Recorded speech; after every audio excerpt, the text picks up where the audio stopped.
Good day and welcome back to my channel. Today we're going to be doing something new, something I saw one of my favorite YouTubers slash podcasters, Simply Podlogical, do. Go on Reddit and do a unpopular opinion. Look at my cat.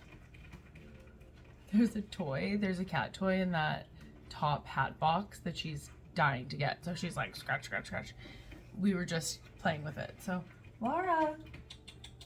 Hey. Hey. 1 second. I have never done this type of video. I did something similar with Reddit Am I the Asshole, but we're gonna take a little bit of a different dip over to this side. So grab your beverage of choice. Today mine is agua because I just had a giant meal. It was my girlfriend Sarah's birthday and we went out to a lovely restaurant in our city and I'm so full. This is all I can stomach right now, but I definitely need it. All right, we're gonna dive right in. We're gonna go in blind, which you win some, you lose some when you do that. The first one I have is Unpopular Opinion posted by Joe Cool 418 9 hours ago. It says live music in bars and restaurants suck. Few things suck more than meeting up for drinks at your favorite watering hole only to have some hack belting out shitty covers. I'm there to visit with friends, not listen to a third-rate songs sung by fourth-rate talent. I have no idea why so many places think this is a draw. Unpopular opinion? First, I want to decide, is it an unpopular opinion? I think this is very 50-50. I think that half the people would be like, yeah, live music sucks, and half the people would be like, live music rocks. Because I think that it's super subjective based on the actual live music. Like, there's so much live music that's great. Like, I saw a guitarist who just did like solo covers of popular songs at a brunch place the other day, and it was awesome. It was so awesome. It was just like, instead of the actual popular song playing in the background, it was like a wicked guitar version of, you know, like Nirvana, Creep and stuff like that. I thoroughly enjoyed it. I thought that was great. But if as this guy says, checks notes, fourth-rate talent, if it's not great, then of course it sucks. You know, if you're listening to someone off tune singing I Will Survive, that does not sound like my jam at all. So I don't think it's an unpopular opinion, but I do think that a lot of people like live music. I think that if you're going to some place that you know has live music, it's going to be like, okay, it's loud in here. You know that you're not going to have like deep, meaningful conversations across your Guinness with someone. So on to the next one. Oh wow, there's 5.6 thousand people online on this unpopular forum. So interesting. I'm just like dipping my toes into Reddit, so I don't quite know what everything means or these awards and stuff like that. So I'm just trying to kind of figure it out. Oh, let's see what some people say.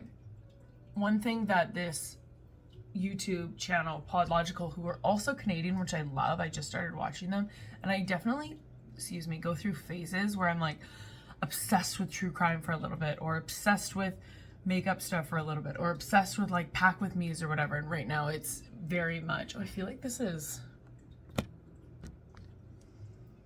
that sideways? I feel like we're tilting. I feel like we're tilting here, but we're gonna just move this way and allow the tilt. One thing I don't like about the Podlogical that I want to incorporate is reading some of the comments, because sometimes they don't come up with like an end real opinion. They'll like talk the whole thing, but then not really like solve anything, which I want to solve things. So comments. I don't mind the shit music. I mind it being so loud that I can't talk to my friends. True. Yeah, this guy says, you're going to the wrong kind of bar. Plenty of bars don't have live music. Another one says, this name is Faceless Savior. I think that's great. Just have a few more drinks. It'll slowly start sounding good and resonating with you better. Someone wrote, unpopular opinions are rare in this sub. Interesting. Okay, so we're done with that one. Let's find another one. Posted 9 hours ago. Canada as a whole is wildly overrated. Okay, we got to click into this one because we live in Vancouver, Canada. Here's why. What are the keystones of a happy society? Easy access to housing, easy access to free healthcare, easy access to good education, and easy access to quality food. Housing here is brutal. I wonder where this person lives, because it depends on where you are if housing is brutal, because I live in Vancouver. So, yep, it is pretty brutal. Rent is very expensive, and in order to buy, like I was just looking into buying my first place, I can't buy a house because it's too expensive. In order for me to buy a 1-bedroom apartment, not even in Vancouver, in like Port Moody, which is just outside of Vancouver, it was $650,000. Yeah, so try to buy a house for less than $350,000 that isn't a piece of shit. See, yeah, so this guy immediately tried to buy a house for less than $350,000. That's so cheap. $350,000? Dude, how much do you want to spend for a house? It's a house. What are you going to spend $100,000 on a house? No. He said you can, or you can, and it's so far in the middle of nowhere that the cost of getting to and from anywhere negate any savings you've made in your purchase. Easy access to free healthcare. Ever had to go to an emergency room here? My son broke his thumb a couple of years ago at 5 years old. Did we get seen? Sure, after 7.5 hours of waiting. My wife lost a day of work to go. Ever try to get a family doctor? I know of people who've been on waiting lists for 4+ years. That's true. The doctor thing is true. I'm lucky enough to have my own family doctor, GP, who's wonderful, but it did take me probably about 3 years to find a family doctor. And the waiting list for an emergency room can be hit and miss. Like sometimes you can go in and you'll be there an hour or 2 hours and get seen, but my boyfriend had an issue with his ear and was there for like 10 hours waiting. But I think I would rather wait for 10 hours and get a free MRI than pay $10,000 for an MRI. You know, because I injured my knee at the beginning of 2021, and I got an x-ray, an MRI, and they would have given me free surgery, and all of that was free. I had to do nothing but like wait. I had to wait for my x-ray, I had to wait for my MRI, and like I had to be on a waiting list for surgery, but all of that would have been free. So I mean, you win some, you lose some. So good education up to and through high school, sure, but what does that qualify you for? Approximately nothing. You can flip burgers at McDonald's after that if you want. You want to go to uni, be prepared to carry debt for 5+, often 10+ years after school. This person is interesting. This is posted by Scott3845 9 hours ago. So I think good education is relative because it depends on what you want to study. I want to be an actor. I wanted to, you know, I've gone to a theater school and I was accepted to Vancouver Film School, but you know, in order to be an actor, you don't need to go to school.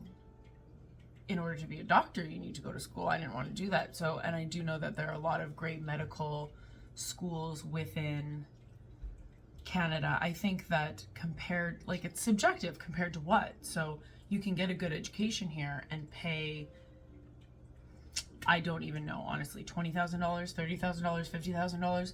But in the States, it's going to be $100,000, $200,000, $500,000. So I think we're lucky in that respective. And I mean, is the juice not worth the squeeze?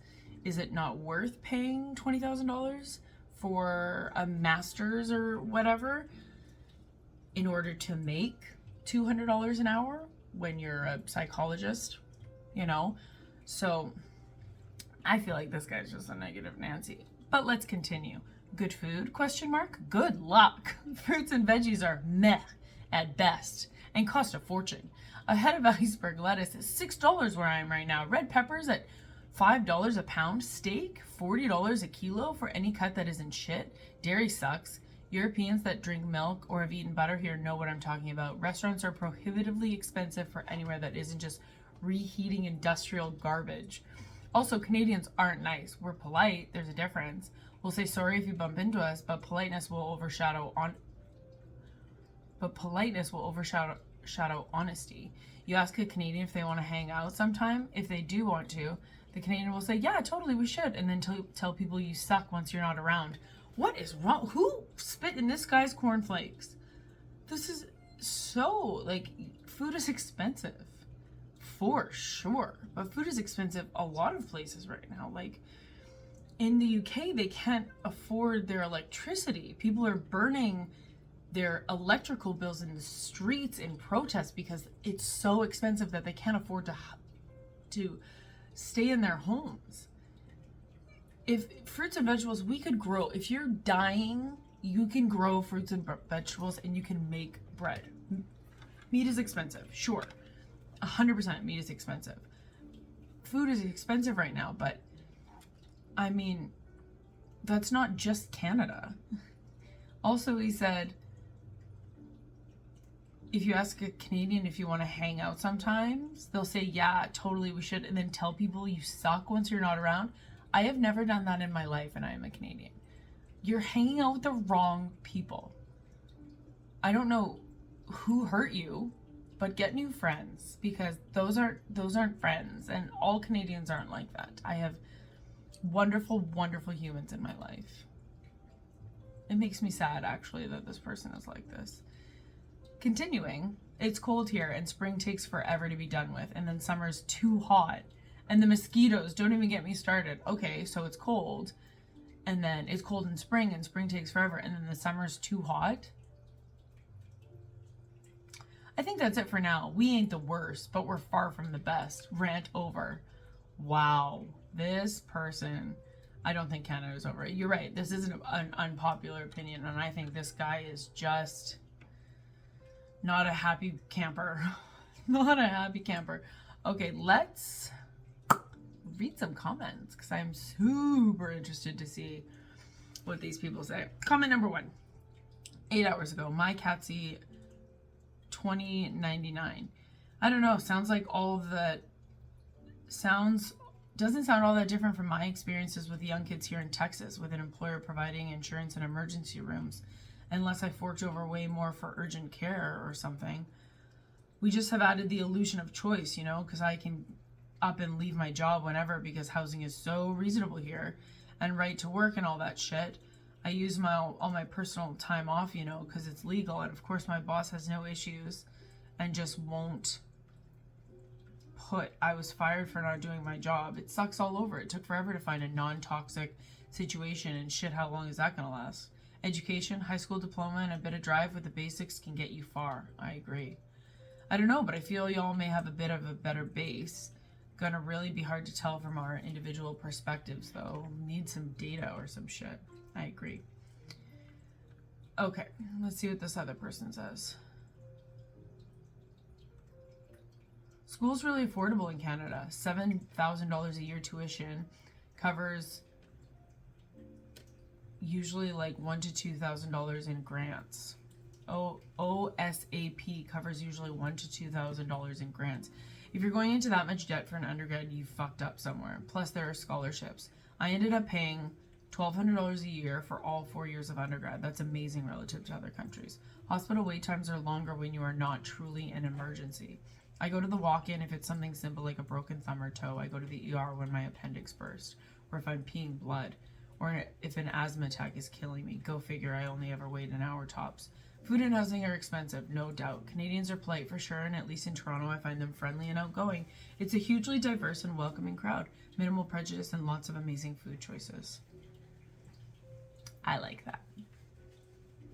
My cat is going at it at my light. Hey! Laura! What are you doing? Don't do that, babe. I have like a really nice box light for auditions, and she's just scratching it. I wonder if My boyfriend gave them catnip before he left. He left for work, and catnip usually gets them all high and riled up, and they're just stir crazy right now. I gotta take it away from them. Okay. So let's have another comment. So we will start with your assumptions of what makes a happy society. I agree with them, but they're rather arbitrary. Housing, yeah, it's getting pretty expensive here. But to be honest, for most of the world it is. Healthcare, wow, I have to wait longer. Imagine having to pay a hospital bill with the current prices of food and housing. I'll take public any day. Food is expensive as well. I agree with that. I also agree with being polite and not, she will not give up. Hey. I just put it so high. I made it so she can't reach it. Okay.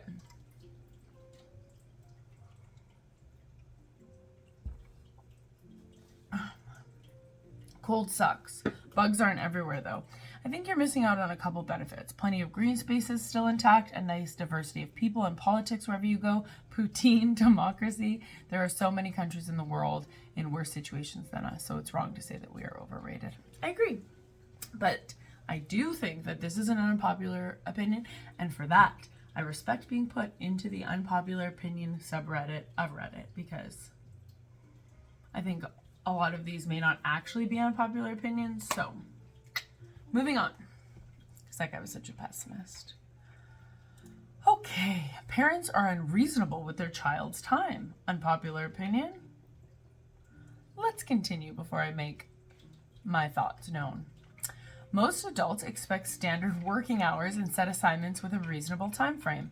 Parents will give their children tasks to do now without regard to what the kid was doing and get upset when the kids get understandably upset. Kids aren't your servants. Create a set chore schedule with the due dates and let the kid manage their own time with gentle reminders and consequences for late work as needed. Expecting kids to be at your beck and call is unreasonable and emotionally abusive. Edit. If you're triggered, consider whether you are truly being fair with your kids or whether you can use them to pick up your slack. If your chore assignments and expectations are fair, why can't you put them in writing and or make them aware of it ahead of time? It's always a kid's job to keep their own things picked up and their own room clean. I'm talking about household cleaning, family laundry, grass cutting, babysitting, and other unpaid shared family responsibilities. Some of you order your kids to do what you feel like doing and what you don't feel like doing, and it shows. Interesting. Okay, I have opinions about this unpopular opinion. I agree. I think that some parents are unreasonable with their children's time. But I think, it's a broad spectrum of ages and what each child's age can essentially contribute to the family and be responsible for.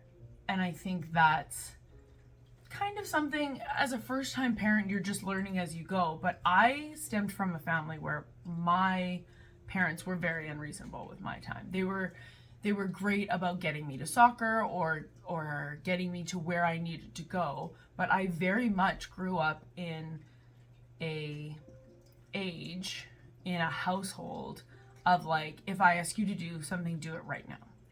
Do it right now. And my time wasn't respected in that respect. So it's tricky because I do think I am very grateful for my parents and the way that I was raised. It made me strong. I was raised with chores and lots of love, but lots of tough love. And it made me a hard worker, which I am one of the hardest workers that I know. And I will not be a victim and not whine and go to work and go after what I want. And I have great relationships with both my parents now. And I am very, very grateful for my childhood. But it's illuminating when I started dating Ian that I didn't realize that I had also become unreasonable with his time. I would be like, hey, can you take out the garbage? And if he didn't immediately get up and take the garbage out, I would get frustrated. And it took about a year of kind of a little bit of friction about that before he said to me, like, you can't expect me to do something immediately on your time. Like, I'm busy working, doing a hobby, doing this, staring at my phone, using the bathroom, whatever. If you ask me to do something, I'll do it, most likely, if it's reasonable, but I have to be able to do it in my own time. So that took a lot of growing pains in order for us to get there, but we did eventually get there. So I definitely think that there are parents that are unreasonable with their children's time because they were probably taught that way. Like, I'm the boss and I need you to do this now. And I think it has pros and cons with how it will affect them as an adult. But let's see what some of the Redditors have gotten to say.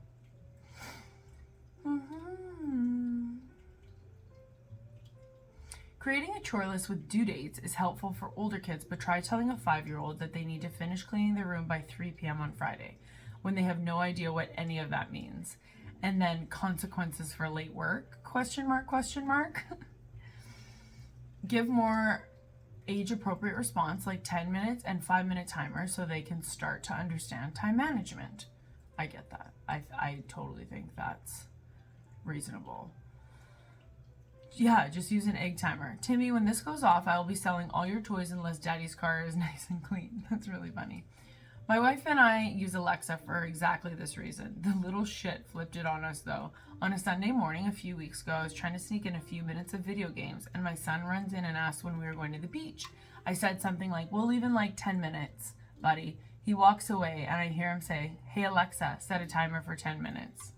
Cheers. That's awesome. Good job, kids. I also think that it's, like, it depends on the type of child you have. Like, I learned and did things differently than other children, than, like, how my sister did, than how my brother did. You know, my brother's really ADHD. Excuse me. And my sister's, like, super, like, book smart.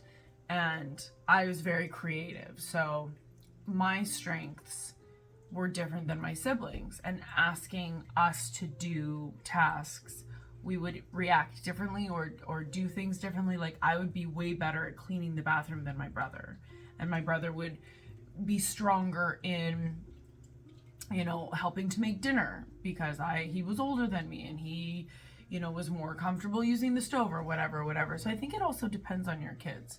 But I think that's all we're going to pay attention to this post. And we are going to find another post. This is a good one. This is my opinion as well. So, unpopular opinion, sorting lights and darks in laundry is a waste of time. I have mixed my lights and darks together for years and I've never once had an issue. With modern washing machines, you can adjust the temperature to prevent colors from mixing, so there isn't really an excuse not to. I refuse to separate my clothes, and I think everyone else should stop wasting water and time and just mix them all together. So this is funny because I'm 36. I've lived alone or with a boyfriend since I was like 16. And for the first couple years that I was away from my parents' house, I was very much like separates my whites and my darks because I'm super clean. Like, I'm super organized. I'm so type A. And then I went through a point in my life where I wasn't doing good. I was drinking too much. I was doing cocaine. I was sleeping with too many guys. TMI, guys. Sorry, but we're all adults here, hopefully. And that all went by the wayside. Like, my house was still clean, but I started to kind of just throw all my laundry, because I would do my laundry drunk. I would just throw all my laundry into I almost said dishwasher, the washing machine, and nothing bad would ever happen. Like, it would just be fine.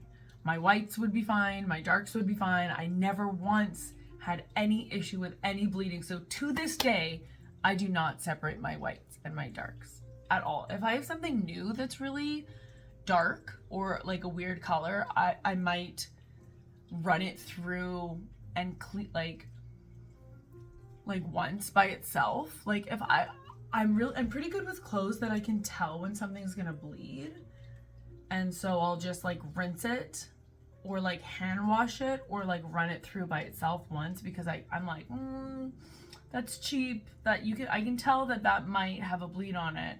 But in general, I throw everything in the washing machine and in the dryer, and it's totally fine. So I don't know if this is an unpopular opinion. I think that people on a whole don't give a crap. I think people on a whole do not separate their whites and darks. I think that a lot of women probably do. I think men don't give a flying F. But let's see what the comments say. It is a waste of time. It is way more important to sort by texture because heavy fabrics can pull the water away from other stuff.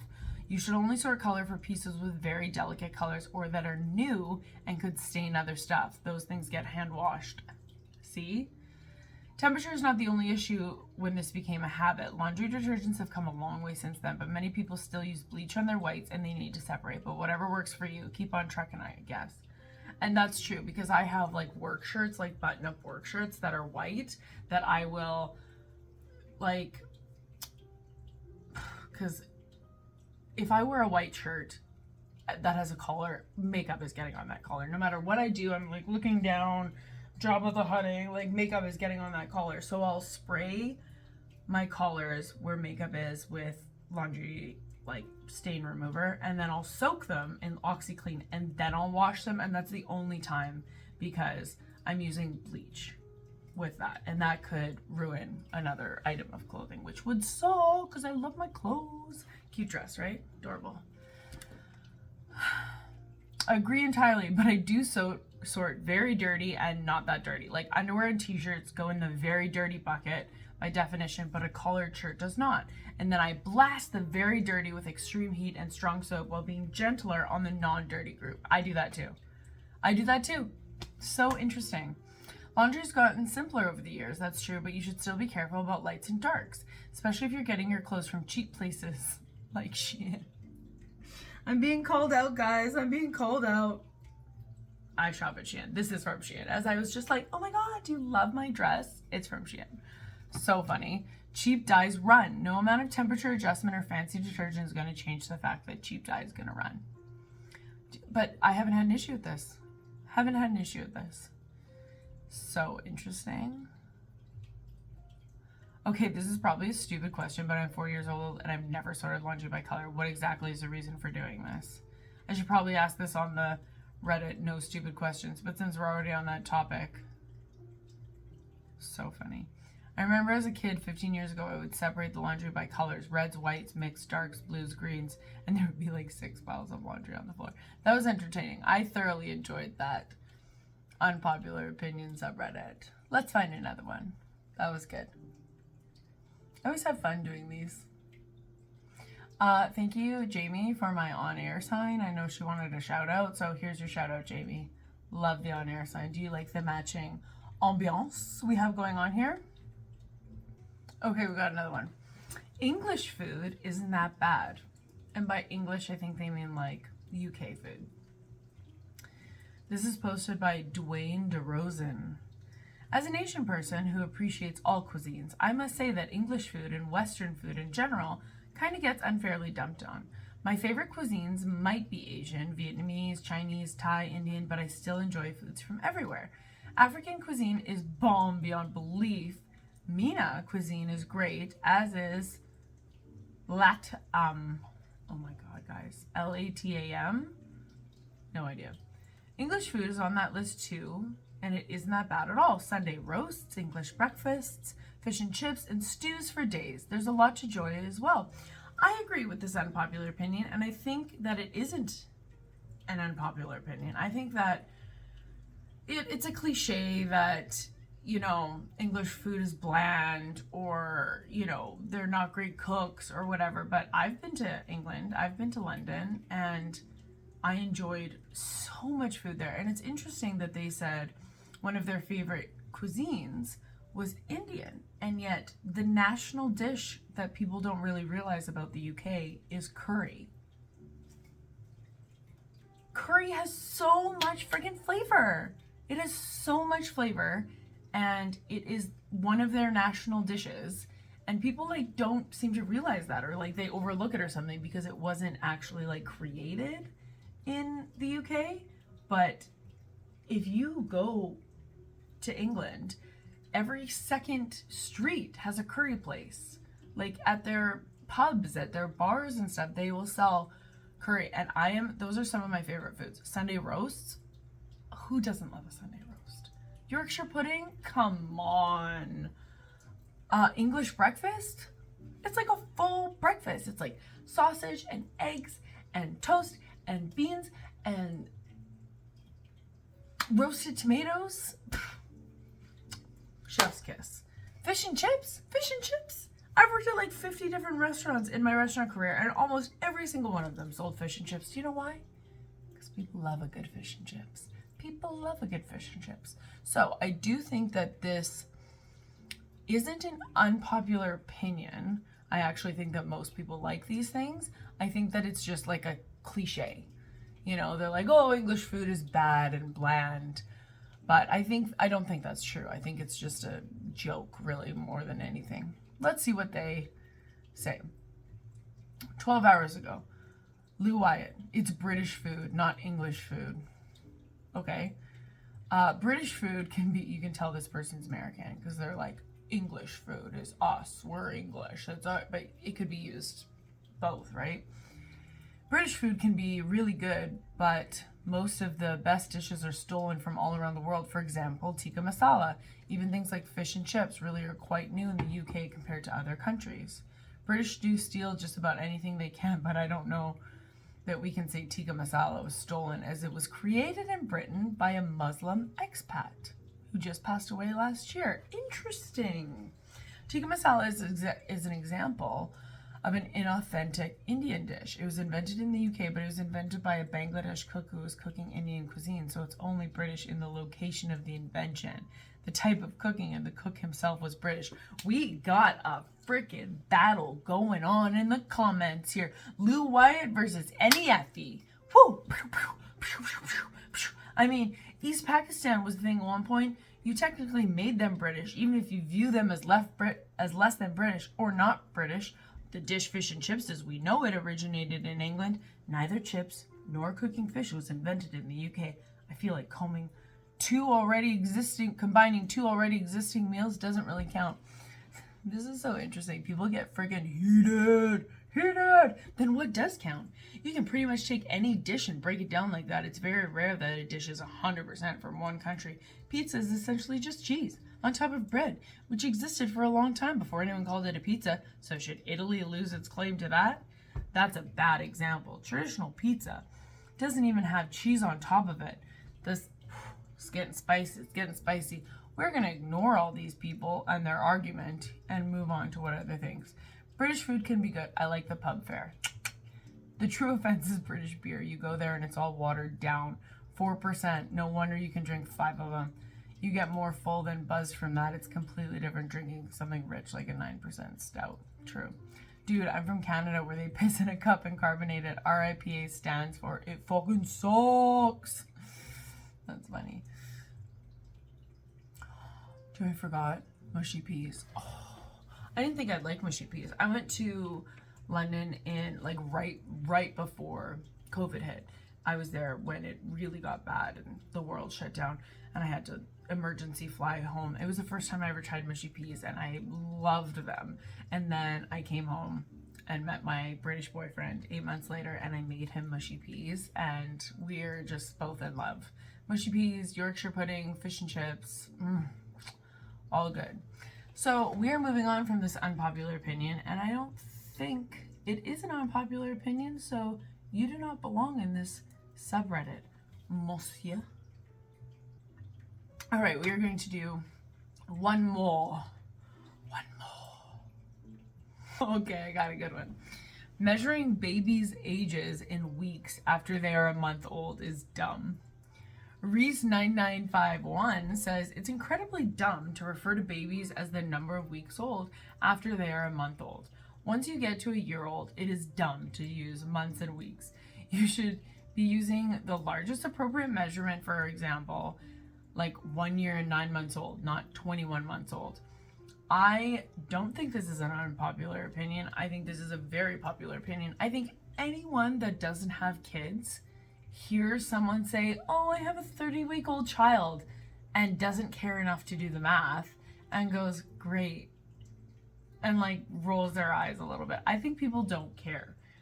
I think that it almost makes you sound pretentious. It's like almost like, oh, my 16-week-old child is so advanced for their age, you know? Like, I think it has that kind of vibe when you say it.